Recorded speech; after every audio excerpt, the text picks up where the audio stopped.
اللہ اللہ اللہ اللہ اللہ اللہ اللہ اللہ شرع لكم من الدين ما وصى به نوحا والذي أوحينا إليك وما وصينا به وموسى وعيسى أن أقيموا الدين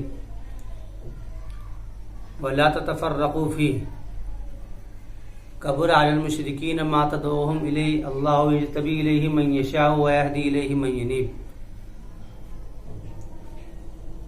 وقال النبي صلى الله عليه وسلم أنتم أعلم بأمور دنياكم أو كما قال عليه الصلاة والسلام.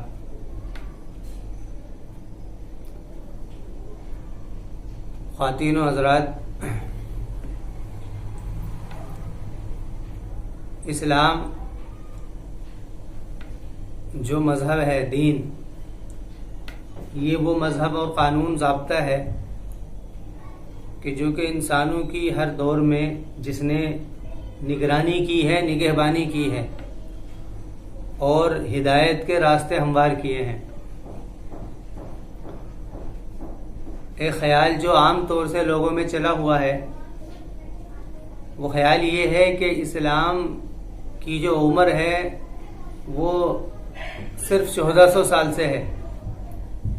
یعنی خیال یہ ہے کہ یہ دین جو ہے اس کی بنیاد صرف 1400 سال سے ہے، اس سے پہلے دین نہیں تھا. یہ خیال ہے، اور یہ خیال بالکل باطل ہے، اس لیے کہ دین کی جو شروعات ہے وہ حضرت نبی اکرم علیہ الصلاۃ والسلام کی ذات پر آ کر کے ختم ہوئی ہے. دین کی شروعات کو حضرت آدم علیہ الصلاۃ والسلام کی ذات سے دین شروع ہوا ہے. یہ دین کی بنیاد جو ہے وہ حضرت آدم علیہ الصلاۃ والسلام سے ہے. یعنی کہ آدم علیہ الصلاۃ والسلام دین کے پہلے نبی ہیں، پہلے رسول ہیں، اور آخری نبی وہ حضرت محمد صلی اللہ علیہ وسلم ہے. اس کا مطلب یہ نہیں ہے کہ دین کی بنیاد وہ رسول اکرم علیہ الصلوۃ والسلام سے ہے، بلکہ دین کے آخری نبی. اس لیے کہ اللہ رب العزت کی طرف سے جو نظام اور ضابطہ رہا ہے وہ یہ رہا ہے کہ اس امت کی ہدایت کے لیے اللہ تعالیٰ نے الگ الگ دوروں میں الگ الگ انبیاء علیہ الصلوۃ والسلام کو مبعوث کیا ہے. تو سب سے پہلے نبی جو بنائے گئے ہیں وہ حضرت آدم علیہ الصلوۃ والسلام بنائے گئے ہیں. آدم علیہ الصلوۃ والسلام پہلے نبی ہیں. اس کے بعد میں انبیاء علیہ الصلوۃ والسلام کا سلسلہ ایسے ہی برابر جاری رہا ہے، اور آخر میں حضرت نبی اکرم علیہ الصلوۃ والسلام کی ذات والا نے اس دین کی تکمیل کی ہے. یعنی کہ یہ فرق سمجھ لینا ضروری ہے کہ دین کی ابتدا وہ حضرت آدم علیہ الصلوۃ والسلام سے ہے، اس کی انتہا وہ حضرت نبی اکرم علیہ الصلوۃ والسلام کی ذات والا پر ہوئی ہے. تو یہ بات بہت دھیان سے سمجھنے کی ہے. عام طور سے جو اشکال کیا جاتا ہے کہ بھئی دین کی ابتدا جو ہے وہ حضرت نبی اکرم علیہ السلام کی ذات سے ہے، کہ 1400 سال سے دین اسلام ہے، اس سے پہلے اسلام نہیں تھا. تو یہ خیال جو ہے، اس خیال کی وجہ، یہ اس خیال کے پیدا ہونے کی وجہ یہ صحیح علم کا نہ ہونا ہے. عام طور سے تو یہ خیال، اس لیے اس خیال کو ختم کرنا ہے. دوسری بات یہ تھی کہ اس دین کی اصلاح اور اس دین کی تجدید جو ہے، اور اس دین کے اندر جو کسی بھی طریقے کی ملاوٹیں یا کسی بھی طریقے کا کوئی رکھنا ہوتا تھا تو اللہ رب العزت انبیاء علیہ الصلوۃ والسلام کے ذریعے سے اس کی تصحیح فرمایا کرتے تھے. یہ رسول اکرم علیہ الصلوۃ والسلام یا جتنے بھی انبیاء علیہ الصلوۃ والسلام آئے ہیں، انہوں نے دین کی تصحیح کی ہے کہ جب بھی کوئی نبی آتا اور اس نبی کے آنے کے بعد میں ان کی قوم اپنے غلط حرکتوں کی وجہ سے اس دین کے اندر کوئی ملاوٹ کر دیتے تو انبیاء علیہ الصلوۃ والسلام کی ذات والا کے ذریعے سے اس دین کی تصحیح کرائی جاتی. ویسا ہی کام رسول اکرم علیہ الصلوۃ والسلام کی ذات سے ہوا ہے. تو دین جو ہم تک منتقل ہوا ہے اس کے دو ریکارڈ ہیں، ایک تو قرآن ہے یعنی کتاب، اور ایک سنت ہے. ہر دور کے اندر ایسا ہی ہوا تھا کہ سنت، کیونکہ سنت جو بنی ہے وہ کتاب کے ذریعے سے بنی ہے. آدم علیہ الصلوۃ والسلام آئے, آدم علیہ الصلوۃ والسلام کو کچھ احکامات اور پیغام دیے اللہ رب العزت نے. تو آدم علیہ الصلوۃ والسلام نے ان احکامات اور پیغامات کے مطابق اپنی زندگی بسر کری. تو جو زندگی بسر کری ہے وہ ایک ریکارڈ بن گیا جس کو سنت کہتے ہیں, طریقے کو, سنت طریقے کو. تو آدم علیہ الصلوۃ والسلام نے اس کی مطابق اپنی زندگی کو ڈھالا تو وہ سنت بنا. اس کے بعد میں ان کے جانے کے بعد میں جو ان کے ماننے والے تھے ان کے اندر جب دین کے اعتبار سے تنزلی آئی تو وہ کچھ چیز چھٹ گئی, کچھ بدل گئی, کچھ چھٹ گئی, کچھ بدل گئی. تو بعد میں جو نبی آئے ان نبی کو بھی ایک ریکارڈ, ان کو بھی ایک کتاب دی گئی. ہر دور کے اندر جو نبی آئے ہیں کم از کم ہر نبی کو کچھ نہ کچھ, یعنی سارے انبیاء علیہ الصلوۃ والسلام کو تو نہیں, کچھ انبیاء علیہ الصلوۃ والسلام کو کتاب دی گئی ہے. کسی کو کتاب دی گئی ہے, کسی کو صحیفے دیے گئے ہیں. یعنی کہ جو پہلے نبی کی قوم کی وجہ سے وہ گڑبڑ ہو جایا کرتی تھی اس کی اصلاح اس کتاب کے ذریعے سے ہوتی تھی, اور وہ نبی پھر اسی طریقے سے دین کی تجدید کیا کرتا تھا کہ جیسے کہ دین پچھلے انبیاء علیہ الصلوۃ والسلام کی زندگی میں ہے. تو یہ سلسلہ برابر رسول اکرم علیہ الصلوۃ والسلام کی ذات تک رہا. تو رسول اکرم علیہ الصلوۃ والسلام نے بھی ان طریقوں کو, جن طریقوں کو پہلے لوگوں نے گڑبڑ کر دیا تھا, اور اس دین کے کام کے اندر اور اس دین کے عمل کے اندر جو یعنی کہ مشکلات پیش کر دی تھی, اس کی تجدید حضرت نبی اکرم علیہ الصلوۃ والسلام کی ذات عالی سے ہوئی ہے. آپ اگر دیکھیں گے کہ دین کے جو احکامات ہیں, بڑے بڑے احکامات, جیسے کہ نماز ہے اور جیسے کہ اس کے آخری جو ہے حج ہے, اس کے بارے میں ان الصلاۃ کانت علی المؤمنین کتابا موقوتا, کہ نماز کا ذکر قرآن کریم میں ہے لیکن اس کا طریقہ قرآن میں نہیں ہے کہ نماز کو پڑھا کیسے جائے گا, لیکن ذکر ہے. اور ذکر جو ہے یہ ذکر کئی مرتبہ ہے, بلکہ ہر پارے کے اندر اور سورہ کے اندر اس کا ذکر ہے تقریباً اقیموا الصلاۃ وآتوا الزکاۃ, اقیموا الصلاۃ وآتوا الزکاۃ, بہت جگہ پر یہ ذکر ہے. کہیں پر ان الصلاۃ کانت علی المؤمنین کتابا موقوتا ہے, کہیں پر ہے اقیموا الصلاۃ لذکری. سب سے زیادہ ذکر قرآن کریم میں کسی حکم کا ہے تو وہ نماز کا ہے. سب سے زیادہ ذکر ہے قرآن میں, احکامات کے اندر سب سے زیادہ ذکر نماز کا ہے. تو نماز کا ذکر ہوا ہے لیکن کہیں پر بھی اس کی تفصیل نہیں ہے کہ نماز کو پڑھنا کیسے ہے. تو یہ تفصیل کیوں نہیں ہے؟ تفصیل اس لیے نہیں ہے کیونکہ نماز یہ ایک ایسا عمل ہے یہ کہ ہر نبی کی شریعت میں یہ عمل رہا ہے, ہر نبی کی شریعت میں یہ عمل رہا ہے. ہر نبی نے نماز پڑھی ہے اور اپنے ماننے والوں کو اس کی ترغیب بھی دی ہے. چونکہ ہمارے پاس میں کوئی ریکارڈ نہیں ہے اس کا, کیونکہ پچھلی کتابوں کے اندر تحریف ہو گئی ہیں, پچھلی کتابوں کے اندر رہا نہیں. تو اس وجہ سے لوگوں کا یہ خیال ہوا ہے کہ نماز کے اندر جو ہے, نماز جو ہے یہ پہلا طریقہ ہے جو حضرت نبی اکرم علیہ الصلوۃ والسلام کو دیا گیا تھا. اچھا, واقعہ معراج جو ہے, واقعہ معراج کے اندر رسول اکرم علیہ الصلوۃ والسلام کو نماز کی تعداد کے متعلق رسول اکرم علیہ الصلوۃ والسلام کو کچھ ترغیبیں دی گئی تھی تعداد کے متعلق. چونکہ قرآن میں جو ذکر ہے ان الصلاۃ کانت علی المؤمنین کتابا موقوتا, کہ نماز جو ہے کہ مسلمانوں کے اوپر ایسے کہ اپنے مقررہ وقتوں پر ہیں, اپنے مقررہ وقتوں پر ہیں. اس کے علاوہ پہلے بھی نماز کے بارے میں کچھ عرض کیا تھا تو وہاں بتایا تھا, جیسے کہ وہ واقعہ ہے جو کہ ہوا تھا کہ جنہوں کی ایک جماعت نے رسول اکرم علیہ الصلوۃ والسلام کو دیکھا تھا نماز میں قرآن پڑھتے ہوئے, نماز میں قرآن پڑھتے ہوئے جب دیکھا تھا. اس کے علاوہ سورہ مزمل کی جو آیاتیں ہیں یہ آیات نبوت کے شروع دور میں نازل ہوئی ہیں, شروع دور میں نازل ہوئی ہیں. اس میں بھی نماز کے متعلق کہا ہے کہ جب تم کہ نماز کے لیے کھڑے ہو تو اس کے اندر فقرؤ ما تیسر منہ, کہ قرآن کا کچھ حصہ پڑھ لو جتنا آسان ہو. کیونکہ رسول اکرم علیہ الصلوۃ والسلام پوری رات نماز پڑھا کرتے تھے, اور چونکہ تہجد جو تھی یہ شروع میں فرض بھی تھی, بعد میں اس کی فرضیت ختم کر دی گئی ہے اور پھر وہی 5 نمازیں رہ گئی ہیں. اس کے علاوہ حج کے متعلق ہے, حج میں ہے الحج اشہر معلومات, کے حج جو ہے یہ معلوم وقتوں میں ہیں. حالانکہ حج کی تفصیل میں بات یہ کہی گئی کہ الحج اشہر معلومات, تو حج بھی پہلے ہی لوگ کیا کرتے تھے اور یہ بہت مشہور چیز ہے کیونکہ حج ایک مشہور ہے, کیونکہ حج جو تھا یہ ایک مشہور عمل ہے جو کہ ہر ایک کے اندر رائج تھا. اس کے اندر دین ابراہیمیوں کو ماننے والے لوگ بھی حج کیا کرتے تھے, مشرکین بھی حج کیا کرتے تھے, یہود نصارہ بھی, اس کے علاوہ لوگ بھی حج کیا کرتے تھے. لیکن چونکہ اس حج کے اندر جو تھوڑا بدل یعنی کہ اس کے اندر تبدیلی ہوئی. تبدیلی کس طریقے سے ہوئی کہ مشرکین نے حج کے اندر یہ خیال ظاہر کیا کہ ہم گنہگار ہیں, ہمارے کپڑے بھی گنہگار ہیں, ہمارے کپڑے بھی ناپاک ہیں. تو وہ کیا کرتے تھے کہ اپنے کپڑوں کو اتار کر کے یعنی بالکل ننگے ہو کر کے وہ لوگ طواف اور حج کیا کرتے تھے. یہ انہوں نے حج کے اندر یہ یعنی کہ یہ ایڈیٹنگ کی ہے, یہ بڑھاوا کیا ہے. اس کے علاوہ بہت سارے کام انہوں نے حج کے ارکان کے اندر کیے تھے. تو اس کی اصلاح قرآن کریم کے ذریعے سے, اس کے اندر بھی تفصیل نہیں بیان کی, اس کے اندر بھی اصلاح کی ہے قرآن کریم میں کہ تم یہ کام مت کیا کرو. جو کام غلط تھے اس کو ختم کیا گیا اور جو بالکل بھول چکے تھے اس کو جو ہے قرآن کریم نے واضح کیا ہے. تو اسی طریقے سے جتنے بھی ارکان ہیں البتہ اس کے اندر یہ سوال ہو سکتا ہے کہ جتنے اعمال پہلے تھے ان کی تعداد میں تو رسول اکرم علیہ الصلوۃ والسلام کے لیے زیادتی ہو گئی ہوگی.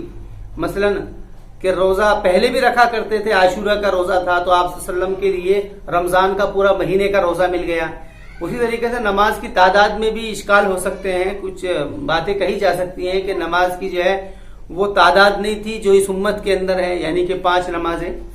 اس کے علاوہ اور دوسرے ارکان کے اوپر ہی یہ بحثیں ہو سکتی ہیں, لیکن اتنی بات ضرور ہے کہ دین کی بنیاد, دین کی شروعات ہی آدم علیہ الصلوۃ والسلام سے ہے. حضرت نبی اکرم علیہ الصلوۃ والسلام کے ذریعے سے اس کی دین کی تکمیل ہوئی ہے. تو یہ خیال رکھنے کی ضرورت ہے.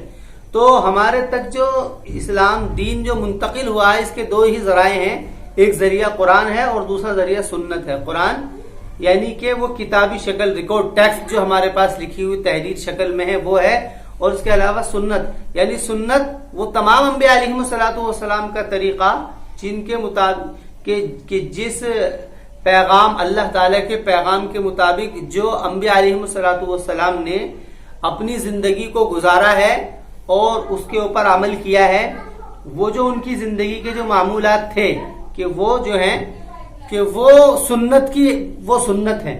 تو یہ بات دھیان رکھنے کی ضرورت ہے. اس لیے اب ایک بات یہ ہے کہ بہت ساری چیزیں ایسی ہیں کہ جن کے اوپر اعتراضات ہوتے ہیں. مثلا کدو گھیا کا کھانا, اس کے علاوہ بہت ساری چیز رسول اکرم علیہ الصلوۃ والسلام کا سواری کرنا, گھوڑے پر سواری کرنا یا اونٹ کے اوپر سواری کرنا, کیا ان کی حیثیت سنت کی ہے یا ان کی حیثیت اس کے علاوہ ہے. تو اس کے بارے میں عام طور سے علماء نے جو تقسیم کی ہے وہ 3 تقسیمیں کی ہیں. فرمایا ہے کہ عام طور سے جو اعمال ہیں ان کی 3 قسمیں ہیں. پہلے طور پر ایک تو فرائض ہیں یعنی جن کا کرنا ضروری ہے, جن کو نہیں چھوڑا جا سکتا ہے. دوسرے وہ ہیں جو حرام ہیں یعنی جن کو کیا ہی نہیں جا سکتا ہے, ان کے کرنے کی کوئی صورت ہی نہیں ہے, کوئی طریقہ نہیں ہے. مثلا شراب پینا ہے, یا اس کے علاوہ مثلا چوری کرنا ہے, یا اس کے علاوہ مثلا کسی کے اوپر ظلم کرنا ہے. یہ ساری چیزیں بالکل حرام, کوئی طریقہ ان کا نہیں ہے. ان دونوں کے بیچ میں ایک کام ایسا رہ جاتا ہے جو مباح ہے. مباح کہتے ہیں یعنی جس کا کرنا اور نہ کرنے کے بارے میں قرآن کے اندر کوئی ترغیب اور تحدید نہیں. ترغیب یعنی کہا نہیں گیا ہے کرنے کے لیے, اور ترہیب یعنی کہ اس کے اوپر ڈانٹا نہیں گیا ہے کہ اس کو نہ کرنے کے اوپر, یہ اس کو کہتے ہیں مباح, آپشنل اس کو کہتے ہیں. اب اس آپشنل کام کے اندر کچھ رسول اکرم علیہ الصلوۃ والسلام نے کام کیے ہیں, کچھ آپ نے کام جو کیے ہیں وہ مزاج کی بنیاد پر کام کیے ہیں, طبیعت کی بنیاد پر آپ نے کام کیے, جیسے کہ کھانا پینا. کچھ طبیعت کی بنیاد پر آپ نے کام کیے, کچھ تمدن کے بنیاد پر رسول اکرم علیہ الصلوۃ والسلام نے کام کیے. تمدن یعنی کہ معاشرتی زندگی کے اعتبار سے پہناوا ہے, لباس ہے. جیسے کہ وہاں کا لباس کیا ہوتا تھا کہ چادر لوگ کے نیچے ایک لنگی اور اوپر چادر, یہ لباس تھا. اور طبیعت کے مطابق کھانا پینا, جیسے کہ رسول اکرم علیہ الصلوۃ والسلام کدو وغیرہ کھایا کرتے تھے. یا اس کے علاوہ وہ تقریباً 8 قسمیں ہیں جو کہ عام طور سے یعنی علماء نے ان کو متعین کیا ہے, جس کو آپ صلی اللہ علیہ وسلم پسند کیا کرتے تھے, جیسے کہ کدو ہے, سرکہ ہے, اس کے علاوہ شہد ہے, اور بہت ساری چیزیں ہیں. اچھا, اس کے علاوہ اور رسول اکرم علیہ الصلوۃ والسلام کے بہت سارے کام ہیں, جیسے کہ تمدن کے اعتبار سے سواری سے متعلق گدھے کی سواری ہے, گھوڑے کی سواری ہے, اونٹ کی سواری ہے, یہ ساری چیزیں.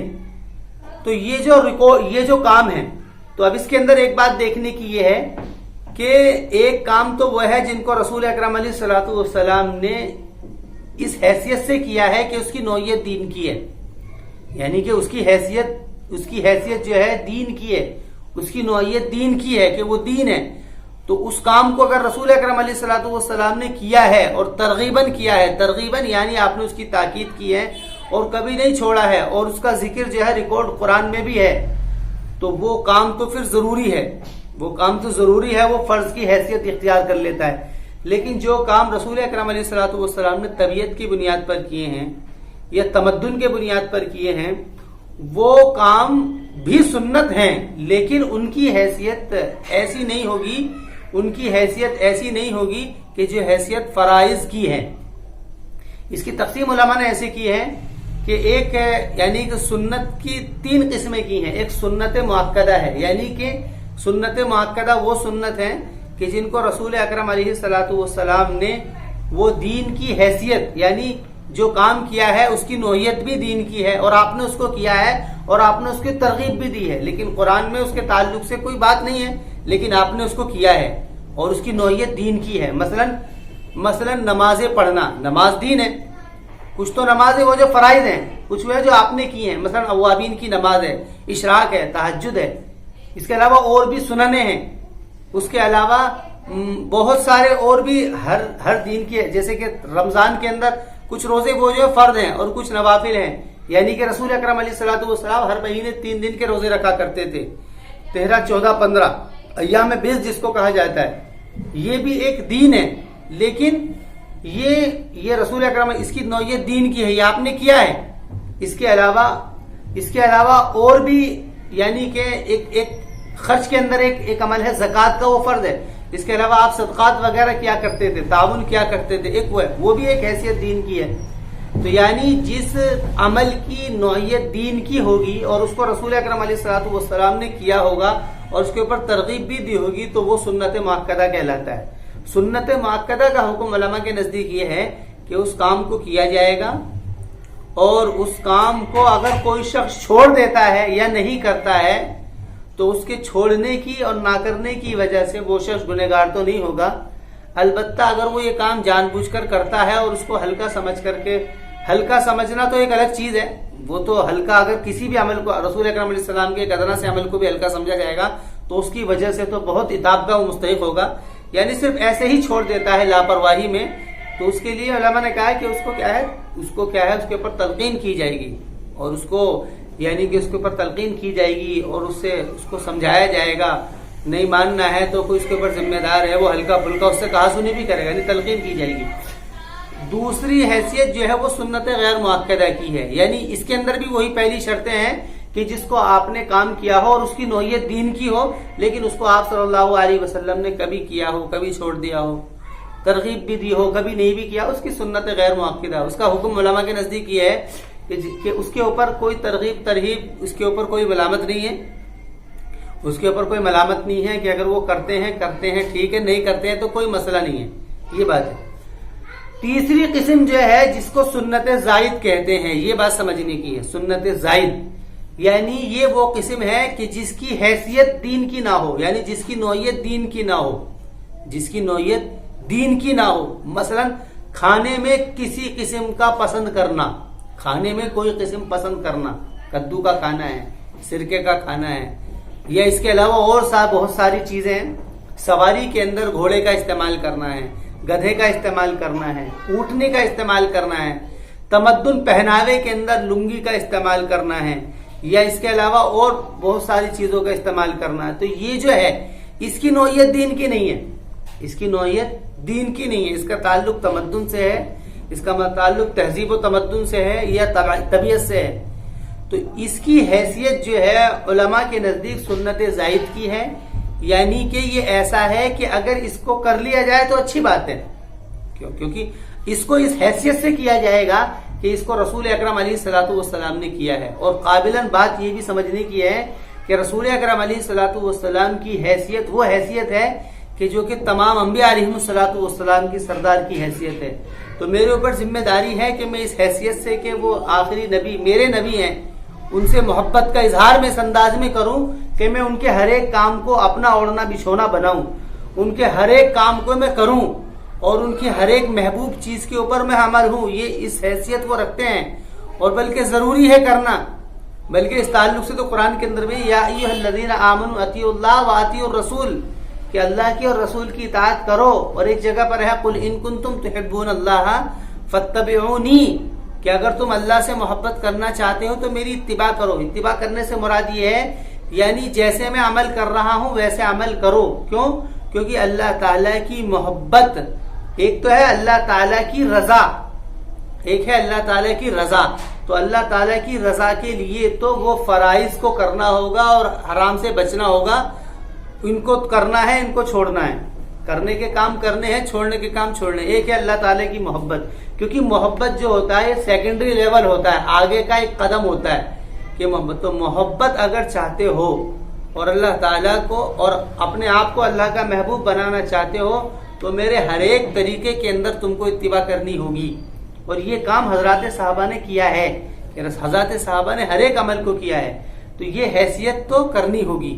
رسول اکرم علیہ الصلوۃ والسلام کے یعنی کہ تعلق اور انسیت کا اظہار تو اس طریقے سے کرنا ہوگا، لیکن اس کی حیثیت جو ہوگی وہ محبت کی حیثیت ہوگی.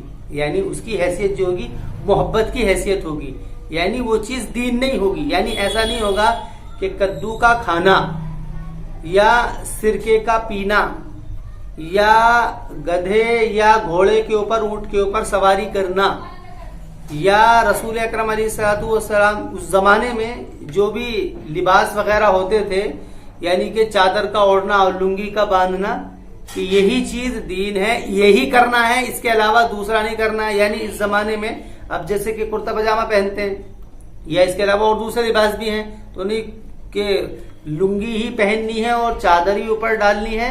یہ محبت کے دائرے کے اندر تو بہت قابل محمود چیز ہے اور کرنے کی چیز ہے، لیکن یہ خیال کرنا کہ یہی دین ہے تو یہ خیال جو ہے یہ خیال غیر مناسب ہے. یہ کدو کھانے سے ہی معاملہ ہوگا تو یہ بھی غیر مناسب چیز ہے. محبت کے انداز میں اس کو بار بار عرض کر رہا ہوں کہ محبت کے نظریے سے تو سارے کام کیے جائیں گے. اور مسلمانوں کے لیے رسول اکرم علیہ الصلوۃ والسلام کے علاوہ کوئی ذات ہے ہی نہیں کہ جس سے محبت کا اظہار کیا جائے.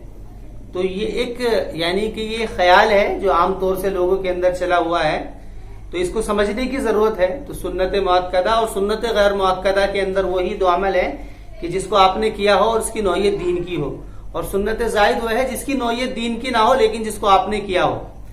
اس کے تعلق سے ایک روایت بھی ہے، رسول اکرم علیہ الصلوۃ والسلام نے ایک موقع پر حضرات صحابہ کو تمدن کے اعتبار سے کچھ بدلنے کا حکم دیا. یعنی حضرات صحابہ اپنی کھیتی کے اندر کاشتکاریوں کے اندر کچھ عمل کیا کرتے تھے تو آپ نے اس کو منع کیا کہ تم اس طریقے سے مت کیا کرو. تو جب انہوں نے اس طریقے سے کیا جیسے کہ رسول اکرم علیہ السلام نے کیا بتایا تھا تو اس کے اندر کچھ فائدہ نہیں ہوا. وہ کھیتی کا کوئی مسئلہ تھا تو وہ اس میں کچھ فائدہ نہیں ہوا بلکہ ان کو نقصان ہوا.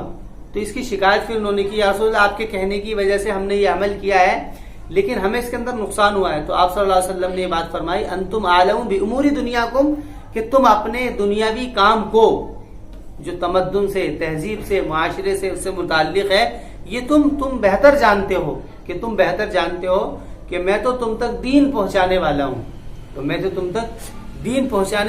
تو یہ روایت رسول اکرم علیہ الصلوۃ والسلام نے ذکر کی اور عرض کرنے کے بعد میں فرمانے کے بعد میں رسول اکرم علیہ الصلوۃ والسلام نے اس طرف اشارہ کیا کہ جو تمہارے وہ کام ہیں لیکن بات سمجھنے کی یہ ہے کہ تہذیب و تمدن کے اندر یا معاشرے کے اندر یا اس کے علاوہ طبیعت کے اندر جو کام کیے جائیں گے اس کام کے اندر اگر کسی جگہ پر شریعت نے کوئی اشارہ دے دیا ہے حرمت کا تو اس کو حرام سمجھا جائے گا، اور اگر کہیں اشارہ دے دیا ہے فرض ہونے کا تو اس کو ضروری سمجھا جائے گا. جیسے کہ طبیعت کے اندر کھانے کے اندر شراب ہے اس کو حرام کر دیا گیا ہے. اس کے علاوہ سور کا گوشت ہے یا اس کے علاوہ یعنی کہ بہت حرام طریقے سے کمانا، بہت ساری چیزیں ہیں، سود ہے، یہ ساری چیزیں اس کو جو ہے قرآن میں الگ الگ طور پر بیان کیا ہے. حالانکہ اس میں طبیعت کا خیال نہیں کیا جائے گا. جو طبیعت کے جن کاموں کو غذا کے جس کاموں کو اسلام نے حرام کر دیا اس کو حرام سمجھا جائے گا. اسی طریقے سے لباس کے اندر آ جائیے. لباس کے اندر رسول اکرم علیہ الصلوۃ والسلام کی طرف سے یہ بات ملتی ہے کہ لباس ایسا پہنو کہ جس کے اندر یعنی کہ عضو ظاہر نہ ہو اور عضو کی جو بناوٹ ہے وہ بھی ظاہر نہ ہو. یعنی کہ لباس جو ہے وہ تنگ نہ ہو، ٹائٹ نہ ہو اور اس کے علاوہ باریک نہ ہو. اس طرف یہ دو چیزیں دیکھی جائیں گی، ان دو چیزوں کو دیکھا جائے گا. یعنی ایسا لباس پہنا ہے اور جو سطر کو ڈھانپنے والا ہو. یہ دونوں تینوں چیزیں دیکھی جائیں گی اس کے اندر، لباس کے اندر. اور اس کے علاوہ ان ساری چیزوں کے اندر، یعنی یہ تینوں چیزیں میں نے آپ سے عرض کی ہیں، یعنی کہ طبیعت ہے اور تمدن ہے، تہذیب و تمدن ہے. ان دونوں چیزوں کے اندر ان کے اندر اس چیز کا خیال کیا جائے گا کہ جس طرف اشارہ حرمت کا ہوگا اس کو حرام سمجھا جائے گا، اور جس کی طرف ضروری کہہ دیا ہے اس کو ضروری سمجھا جائے گا. اس کو کیا ہے؟ ضروری سمجھا جائے گا. اس کے علاوہ باقی جو چیزیں ہوں گی وہ مباح ہیں، آپشنل ہے. اس کے اندر رسول اکرم علیہ الصلوۃ والسلام نے جس کام کو کیا ہے تو اس کے اندر رسول صلی اللہ علیہ وسلم کی محبت کی بنیاد پر ان کام کو کیا جائے گا، دین سمجھ کر کے، کیونکہ محبت جو ہے رسول صلی اللہ علیہ وسلم کی محبت بھی ایک دین ہے، تو اس خیال سے کیا جائے گا. لیکن اس خیال کے اندر اتنی شدت پیدا کر لینا ہے کہ ایک دوسرے کو ملامت کی جانے لگے یا کوئی خیال پیدا ہونے لگے تو یہ غیر مناسب چیز ہے. تو یہ بات سمجھنے کی ہے کہ قرآن اور سنت ہی یہ دو ذرائع ہیں کہ جن تک ہمارے پاس میں دین منتقل ہوا ہے. دین جو ہے منتقل ہوا ہے انہی دونوں ذرائع سے. تو اللہ سے دعا کریں کہ اللہ تعالی ہمیں رسول